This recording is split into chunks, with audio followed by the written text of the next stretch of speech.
मान्य सदस्यहरू, अब कानुन न्याय तथा संसदीय मामला मन्त्रालयसँग सम्बन्धित प्रश्न उत्तरको कार्यक्रम प्रारम्भ हुन्छ। मान्य सदस्यहरू, मान्य कानुन न्याय तथा संसदीय मामिला मन्त्री अजय कुमार चौरसियालाई मान्य सदस्यले सोध्ने प्रश्नको जवाफ दिनको लागि रोस्टरमा आउन आग्रह गर्दछु।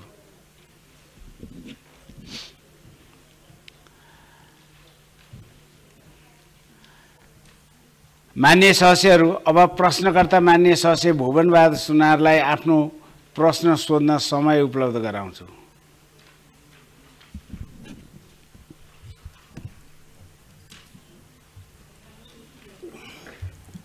सम्माननीय अध्यक्ष महोदय मार्फत कानुन न्याय तथा संसदीय मामिला मन्त्रीज्यूलाई मेरो प्रश्न यस प्रकार रहेको छ। कानुन न्याय तथा संसदीय मामिला मन्त्रालयले नै कानुन मान्नु नपर्ने हो? सम्माननीय सर्वोच्च अदालतले 2077 साल चैत 6 गतेको निर्देशनात्मक फैसला र 10,923 मा नम्बर 23 मा धारा 24 मा छुवाछुत तथा जातीय भेदभाव विरुद्धको मौलिक हक तथा धारा 40 मा दलित समुदायको मौलिक हक कार्ययोजना सहित 3 महिनाभित्र नीति निर्माण गरी कानुनको पुनरावलोकन, सुदृढीकरण योजना र बजेट कार्यक्रम सहितको निर्णय गरी उपयुक्त संयन्त्र गठन गरी कार्यपारमा गराउन आदेश जारी गरिएको थियो। अहिले 4 वर्ष बितिसकेको छ, ऐन किन आउँदैन? उत्पीडित समुदायको मुद्दा ओझेलमा परेकै हो त? हस्, धन्यवाद। माननीय मन्त्रीज्यू।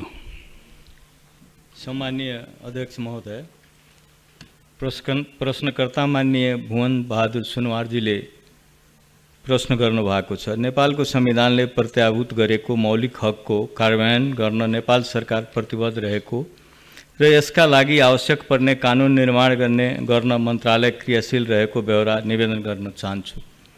नेपालको संविधानको धारा 24 ले प्रत्याभूत गरेको छुवाछुत तथा जातीय भेदभाव विरुद्धको हक तथा धारा 40 ले प्रत्याभूत गरेको दलितको हक तथा भूमिहीन दलितलाई कानुन बमोजिम एकपटक जमिन उपलब्ध गराउने र आवासविहीन दलितलाई कानुन बमोजिम गर्ने बसोबासको व्यवस्थालाई नेपाल सरकारले प्राथमिकता साथ कार्यान्वयन गर्दै आइरहेको छ। दलित समुदायको उत्थानको लागि कार्यान्वयनमा रहेको विभिन्न ऐनहरू जस्तै जातीय तथा अन्य सामाजिक छुवाछुत भेदभाव कसुर र सजाय ऐन 2068, नेपालको संविधान जारी भएपछि यस ऐनमा संशोधन गरी प्रत्येक व्यक्तिलाई जातीय तथा अन्य सामाजिक छुवाछुत र भेदभाव विरुद्धको अधिकार हुने लगायतको व्यवस्था थपिएको छ।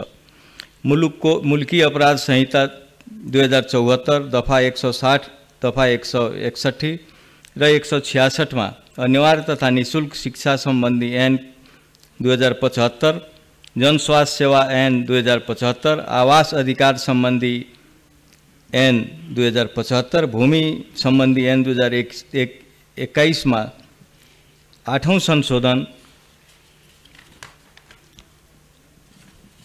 भएको छ।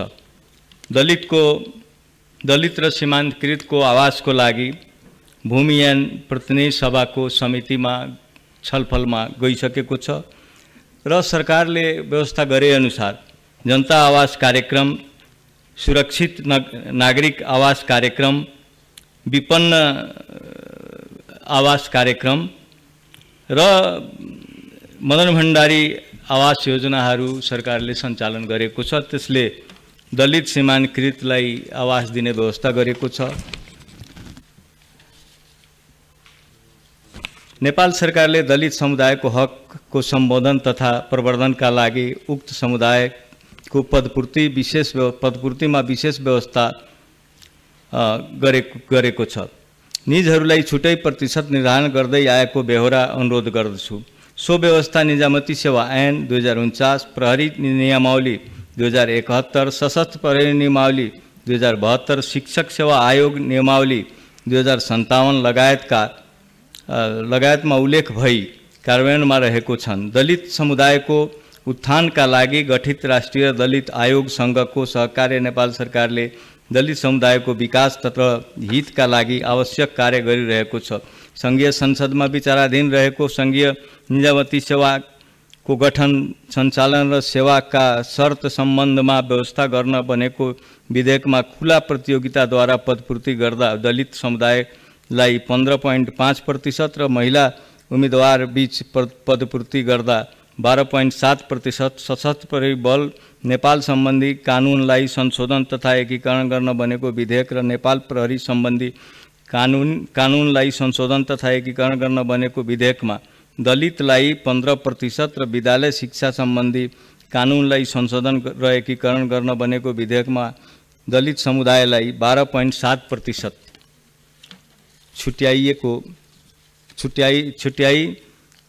छुट्याइने प्रस्ताव गरिएकोमा 100% थप गर्ने गरी छलफल भएको छ। दलित समुदायको हक हितलाई प्रवर्धन गर्न कानुनी सुधार गर्ने विषयमा सम्बन्धित मन्त्रालयबाट प्रस्ताव भई आएमा कानुन मन्त्रालयले संविधान तथा प्रचलित कानुन अनुरूप हुने गरी कार्य अगाडि बढाउनेछ।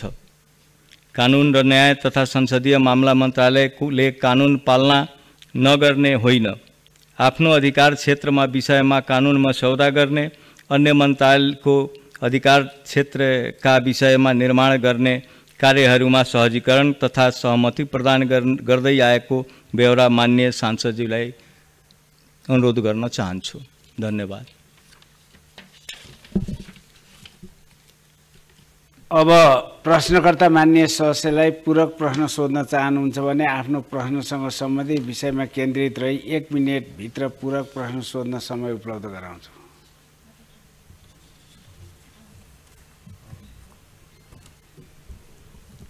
सम्माननीय अध्यक्षज्यू, माननीय मन्त्रीज्यूले प्रश्नको सरल र सठिक उत्तर दिएकोमा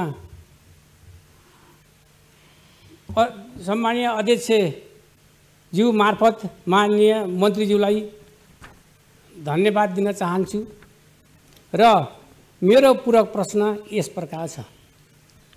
नेपालको संविधानको धारा 40 मौलिक हक कानुन बनाएर लागू गर्ने स्पष्ट उल्लेख भएको छ। 3 वर्षभित्र ऐन कानुन बनाई कार्यान्वयन गर्ने भने पनि 10 वर्ष भयो, किन बनाइँदैन? केले बाधा पारिरहेको छ? नेपालका शासकहरूको नियति नै हो, होइन भने चाँडो विधेयक सदनमा ल्याउनु पर्यो। हस्, धन्यवाद।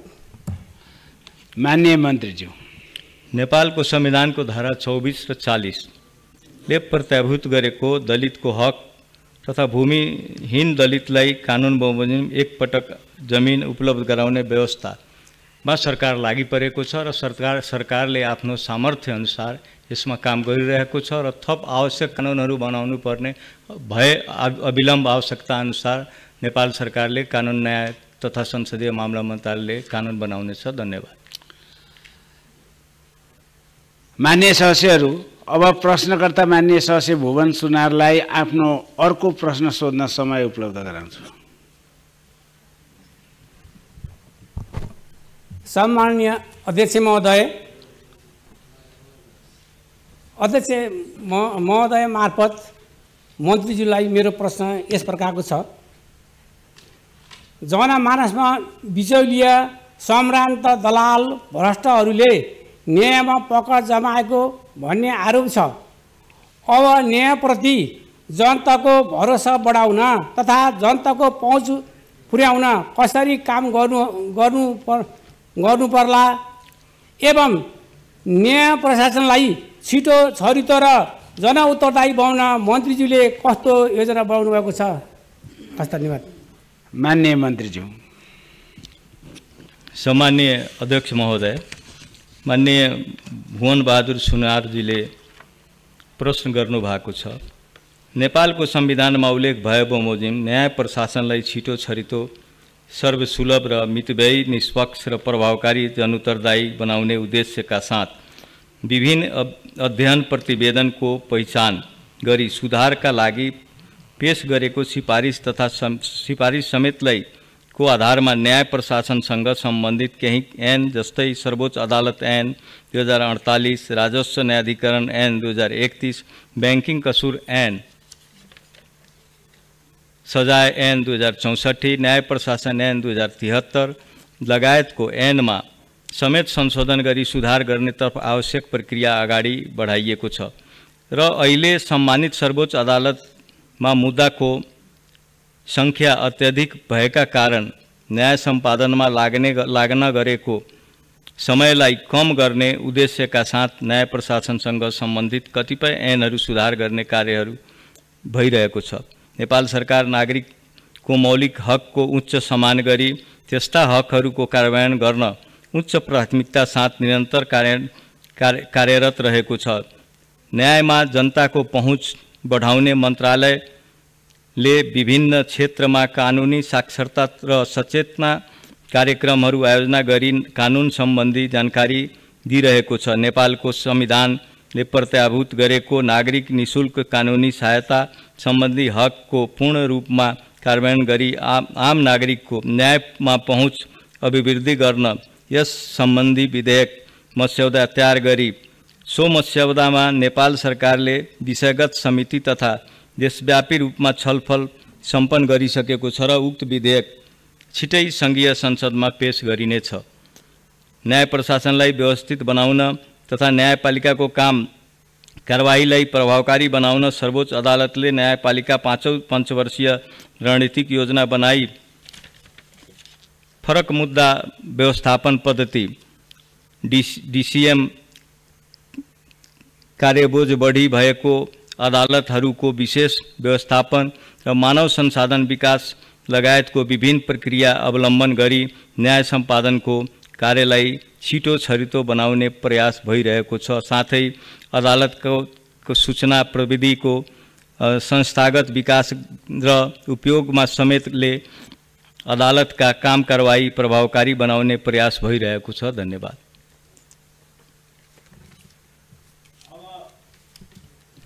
अब प्रश्नकर्ता माननीय सदस्यलाई पूरक प्रश्न सोध्न चाहनुहुन्छ भने आफ्नो प्रश्नसँग सम्बन्धित विषयमा केन्द्रित रही 1 मिनेटभित्र पूरक प्रश्न सोध्न समय उपलब्ध गराउँछ। सम्माननीय अध्यक्ष महोदय,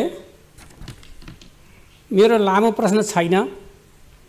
दोस्रो प्रश्नको पनि जवाब सरल, सटीक, स्पष्ट जवाब दिनुभएकोमा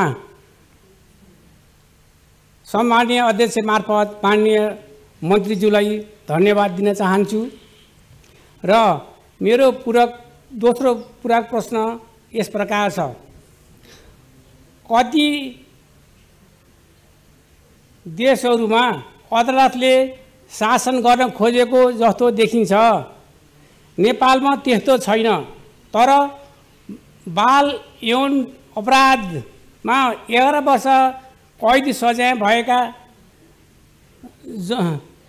जघन्य अपराधमा जन्म कैद फैसला भएका अपराधीहरू अर्को अदालतले निर्दोष फैसला गर्दै अनुमति दिन्छ। न्याय किन यसरी प्रभावित हुन्छ? जनताले सर्वत्र प्रश्न गरे।